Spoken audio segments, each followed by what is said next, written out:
How have you benefited from coming to Swarthmore? Well, just you see new people, and it gets you out of the house, it gets you busy.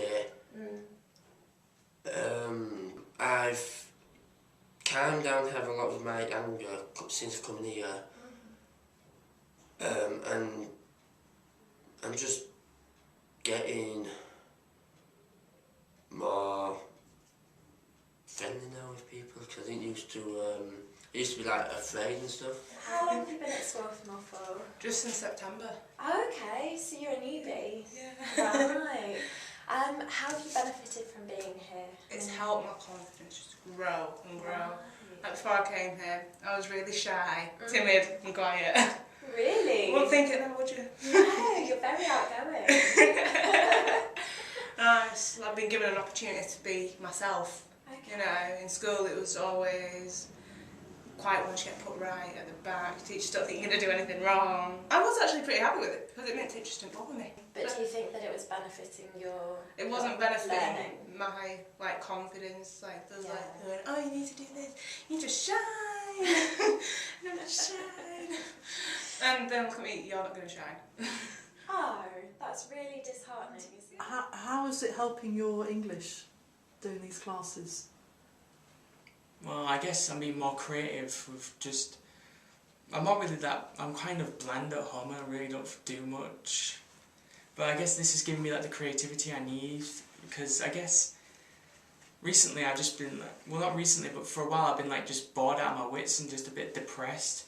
And I guess now that this is like... I've perked up like last week and this week, and I think it's because like this kind of like English work has interested me with like writing stories, and I've like changed a bit now. I changed before I came back, but I feel like I've really changed, and I feel like I've accepted myself now, like my true self. Any other student that say, oh, the study programme, does it really work? What would you say? Yeah, it's really helpful. It's helped me a lot, especially my English and maths. That one brilliant, because I did quite rubbish until now. I think my English and maths has improved by a lot, since at the moment I'm doing functional skills level 2, so hopefully I'd like to pass that. So what are the teachers like on the study programme to other places then? Funny, like having a little joke with you now and again, and friendly.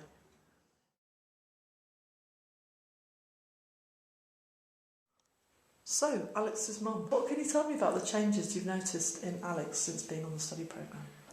Since she's been on it, she has been so much more confident, because she was always in mainstream education and it was never quite right. For Alex there was no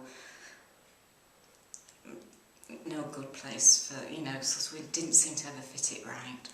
And since she came here, it's been brilliant, absolutely.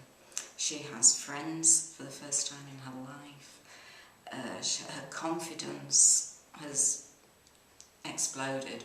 In school she was known as quiet because she'd learned to keep quiet because what she said didn't fit in. And here she fits in. And the learning at her level as well. Whereas when she was in mainstream she was just way behind, there was no... But they've gone back to basics with her. And she's doing really, really well. You know, she needed to go back to basics and learn at her pace, not at the classroom's pace. I've never had any problem whatsoever in Catherine attending any sort of educational establishment, you know, right from primary school. You know, she's always been keen to come to school and to college, and you know, never had any problems at all with her attendance. You know, she just loves coming. She just loves being in this environment, and particularly since she's joined Swarthmore, I think she's been particularly happy, to be honest. I do think it's been one of the most successful periods of Catherine's academic career so far, isn't it? Mm-hmm. And I think she'll be very sad when it all comes to an end. I'll be really upset. You know.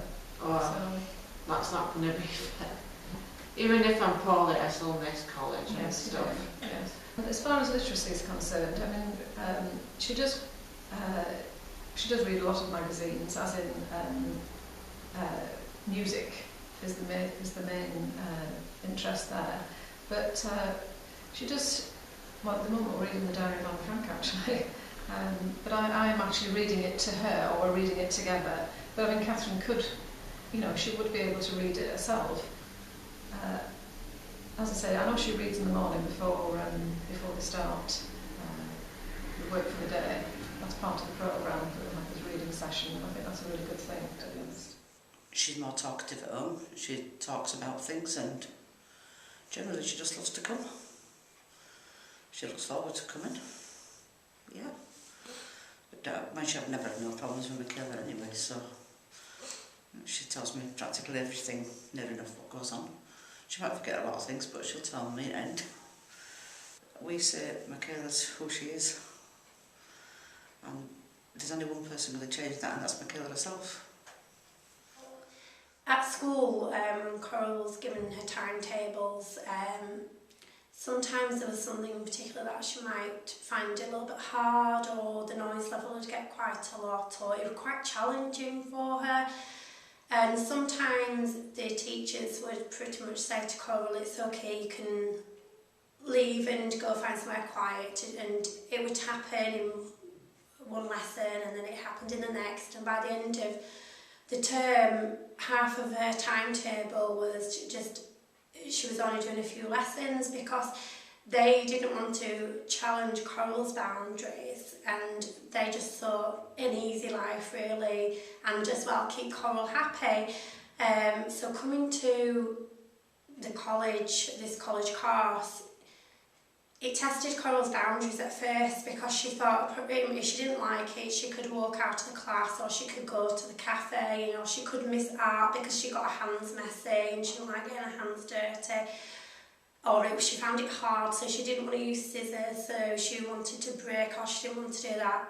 But it was very much a case of the encouragement of, well, to be honest, you're in this class, everybody else is having a go, everybody else is doing it, you're not going to be selling it in online or in a shop or anything, this is just, you're going to be doing this, and it's experience. And eventually Coral has settled in, knowing that the structured timetable she has is, she does do the timetable, so there's no missing a lesson here, missing a lesson there because she doesn't like it, or she finds it hard, or it's challenging because of the noise. The experience of her actually doing them each week, she may not like it some weeks, but then some weeks she does get a lot out of it, or she's surprised herself, something she may not have enjoyed. By the end of it, she's actually got satisfaction, she has actually enjoyed doing that activity. So it's been good here, where the tutors do encourage Coral to give it a go and see the lesson through to the end. So when Coral comes home from college, yes, she might come and help me make the tea, but she's tired because she's done a full day. From the minute she gets here to the minute she goes home, she's actually done every single lesson. And I think that's another important thing for Coral.